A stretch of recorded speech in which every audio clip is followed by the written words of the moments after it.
Hey guys, welcome to episode 12 of series 2 of the greatest wrestling show ever. We are, of course, in the greatest wrestling tournament ever, which will be wait to see. And to be honest, I think with the final we're going to end up, it's a bit of a misnomer. But I'm not going to go straight into the match because it's a really short match today. I've figured it out though, Lee. I've worked out how we're going to make it work. So there's been good news. Woohoo! There's been good news. So what's happened is the Ultimate Warriors tried to hold us up for 100 grand before his match. Okay. And, it's a bit like he did to Vince at SummerSlam 91. He wants more money. And as we've said, this is an amateur production. There's no costs involved, apart from I'm technically losing money by paying the hosting fee, but that's fine. So I said no. I mean, he's also dead, but let's just go off the 100 grand that he's holding us up for. And so I looked, and normally, if someone like was essentially disqualified or withdrew, or however you want to look at it, you would look at the kind of loser of the previous round's match. Now, if you remember, the Right. previous round was Warrior versus Andre the Giant, Yeah. and Classic. yeah, he was awesome. And I looked, and if you remember, we used the Survivor Series, whatever it was, 1989 match, and Andre was actually the first one eliminated. So I don't think it would be fair if he went through, because he actually came last in that match, in essence. Okay. Now, the last one eliminated was Bobby the Brain Heenan. Now, he's a manager, he doesn't normally wrestle. So I've gone for the elimination before that, which is Arn Anderson. So, by very Oh, tenuous connections, Arn Anderson has gone through to face his best friend, Ric Flair. yeah. Do you see what I did? Love it. Absolutely love it. It took a bit of doing, but we made it work. Now, we've got a couple of options in terms of the Ric Flair match. They did have one famous match at Fall Brawl 95, but the wrong person wins that one for it to work. Having had a look on cage matches, they did have another match on Monday Nitro, which does work. So that then puts us through. Let me just check out if I've worked this because I'm confusing myself now. We've got the winner of this match, which is Brock Lesnar versus Goldberg, will take on Roman Reigns, who's already through. The winner of the now Arn Anderson versus Ric Flair match will take on Scott Hall.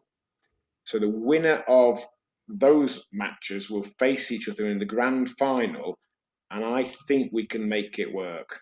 I think we can end up with a Lesnar versus Ric Flair final, an 8 minute match on Monday Night Raw in 2002. It's Fantastic. not a WrestleMania main event, but it works. No, love it. Tenuous, but anyway. Right, so this week's match is, as we mentioned before, it's the Universal title match from WrestleMania 23, April the 2nd, 2017. Defending champion Goldberg versus Lesnar. They had two other high profile matches. The previous one has been referenced on a previous podcast. That was Survivor Series 2016, the one that goes 86 seconds, which is even shorter than this one. They did have a longer match at WrestleMania 20, but the wrong person wins it. So I didn't choose that one. Anyway, so if anyone is watching along, Lee, you better be ready with the quiz questions because we haven't got time to mess about. Yeah. WrestleMania 33 with 3 hours 44 minutes 23 seconds in. We're pressing play in 3, 2, 1. Off we go. So this is a nice looking set, isn't it? Look at that. Yeah. Wow. Look how many people there are. Lesnar looks big there, doesn't he? Like, I'm not sure he was that big last time we saw him, was he? He's huge. Oh, he's a big lad, isn't he? Yeah. When I saw his hat, then I wondered if he'd done. I wonder what he'd done. What he said he'd do for 24 weeks at Well, Rise. they did look a bit like that, didn't it? Yeah. I think Lesnar So probably does do what he says he will, yeah, for whether your that's your like kill quiz you or. your quiz questions today, because obviously because both of these you've already been quizzed on them already. That's true. Yeah. So this quiz is purely focused on WrestleMania 33. Ooh, interesting. Go on. So I'll jump straight. So who won the match for the WWE Cruiserweight Championship? Wow, and I don't know the participants. So 2017. So the cruiserweight title had come back to the winner of the inaugural Cruiserweight Classic, which was probably 2016, which was TJP. Is it still him or has it moved on by that point? I'm going to go. I'm just going to say TJP, TJ Perkins. It was Neville. Was it Neville against Austin Aries? Yes, let's say that. Yeah. Well, funnily Missed enough, it I by did that consider little bit. that, but in my head, that was a year or so later. Austin Aries is a proper COVID denier. I don't know if you probably don't even know who he is, but I've seen people sharing tweets of his and stuff like that. He has a proper tin hat wearer, shall we say.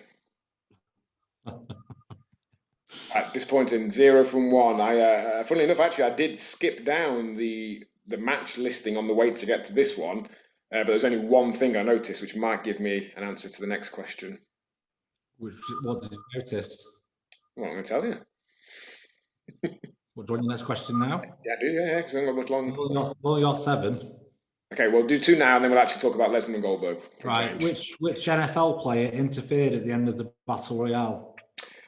NFL. So it's not Shaquille O'Neal. I remember him doing something at one point. Is it Gronk? Yeah. Yes. Well done. Full marks. Right, here we go. Goldberg's coming out of his changing room with the Universal title on. So he still looks actually pretty stacked there, more so than he did in his last couple of appearances.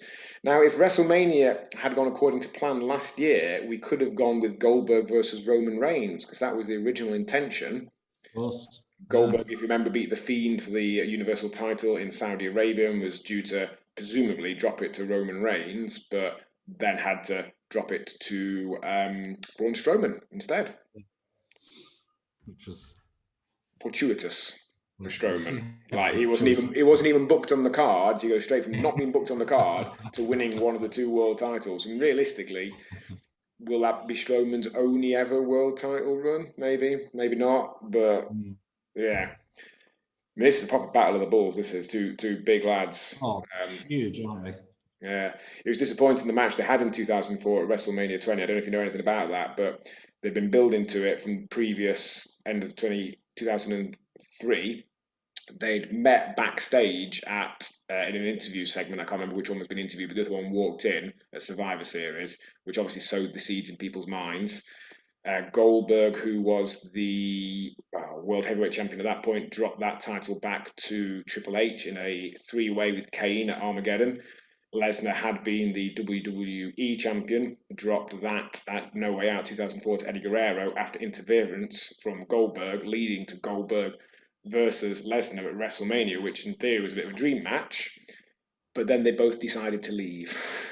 I think Goldberg was always leaving after a year, or at least they knew an amount of time before then. But that was when Lesnar handed in his notice to Vince McMahon because he wanted to go and have a go at becoming an American football player. So all of a sudden, he's left with 2 levers. You don't really know who you're going to want to put over in that situation. And the crowd spent the majority of the match booing them and saying that they sold out and that they suck. The exclamation mark on the end was Steve Austin was the special guest referee for that, and he just gave them both a stunner and covered them in beer. And then we didn't see Lesnar again for, I want to say, 8 years, and Goldberg for, what would it be? 14 years, would it be? Yeah, 40, no, Yeah. 12, 2004 through to 2016, 12 and a half years till we saw Goldberg. Goldberg has the record, I believe, for longest gap between world title reigns. Even Bob Backlund, who seemed absolutely prehistoric when he beat Brett for the title in '94, was actually less than 11 years removed from his previous world title reign, whereas Goldberg at this point is just shy of 13 years between title reigns. Wow. Incredible. Particularly funny as well because Goldberg was very critical of a lot of the older guys in WCW. So when he's like 33 or whatever he is in 1999 and Ric Flair's 50 and some of the other guys are still hanging around, he's very critical of them being old and taking the spotlight from the young guys. And then 20 years later, when offered loads of money to do the same. No, they can't keep him away. I mean, at least in his defence, he hasn't been hanging around progressively sullying his reputation. He did. Well, actually, no, that's not true. He has the last couple of years, but when he came back in 2016-17, it was considered a worthwhile escapade. He mainly did this because he wanted his son to remember him wrestling because he either hadn't been born or was possibly very young. Probably hadn't been born when he last wrestled. And you know, you've seen tapes of your old man doing that, but he wanted his lad to see him do it live. And have you seen the Stavros Flatley ending to Survivor Series 2016? Oh, sorry, no. So Goldberg beats Lesnar in 86 seconds, and his lad jumps in the ring. He's probably about 10 at that point. Not fat, but chubby. Puppy fat. Takes Yeah. his shirt off to look like dad, and he looks just like Stavros Flatley. Yeah. I'm fairly confident those ring entrances are going to be longer than the match because we're only just the bell has rung and they're squaring off and they're straight into Suplex City. First German from Lesnar on Goldberg, straight into second German. Yeah, Suplex City matches. I don't know. They get Don't do long matches, does he really? no. Oh well, Spear straight into it. He doesn't. I mean, it works sometimes, and I think Lesnar perhaps sometimes gets a bad reputation, and people think that all of his matches nowadays are this Suplex City, spamming finishers for 5 minutes, but they're not necessarily. There's quite a variety. He has some long, drawn out ones, and ultimately, whenever someone beats him, they look good for it. Yeah. It's status enhancing, shall we say? It's like when Lesnar took the belt off Kofi in was it 9 seconds? Yeah, I believe so. Yeah. Now, people could moan about that, but for me, I thought, well, that's completely accurate. Yeah, of course. Yeah, Lesnar would kill Kofi as he would kill me. Yes. My kids Right, have asked me. Go on. who successfully defended the WWE Intercontinental Championship at this WrestleMania? Ooh, 2017 Intercontinental Champion. I am just going to go with Seth Rollins because I don't know. Ooh, close. Dean Ambrose? Yes. Okay. Who did he defend it against? Half a point. Do you want me to find that out? Well, go on then, yeah. You can keep talking for a sec. So we've got Goldberg in control now. He's getting Lesnar ready for the jackhammer. When I used to wrestle, jackhammer was one of my moves. Although it's reversed into the F5. And this is possibly it already. I know, back into reversal into the spear. And I'm never a big fan of the spear. I mean, Goldberg makes it look all right because he is a big, meaty guy. But even then, it doesn't actually look like it would hurt all that much compared to some of his other moves. And like Edge's spear always just looked like a running hug to me. Didn't actually look. The only spear I really remember thinking it hurt was Rhino's. Now, you might not be familiar with Rhino. He was a ECW champion, the last one before they were brought out by WWEF, and had a run in WWF and in TNA afterwards. His spear looked like it hurt. He absolutely drilled people with it. Goldberg's, I mean, I'm sure it does hurt a bit, but all the rest of them, even Roman Reigns's, I don't really. I'd be fairly happy taking a spear off Roman Reigns. Yeah, I think for me the only time when they look effective is when they get speared into something. Exactly. That's what Rhino used to do. He used to spear women often through tables. And that's why I remember it being. I think you told me that before, actually. Yeah, Yeah. he's definitely good before. Also, as well, they very rarely get knocked back. They just sort of take a bump from where they are. They don't. You would expect some sort of rugby tackle spear type movement to knock people back somewhat. Yeah.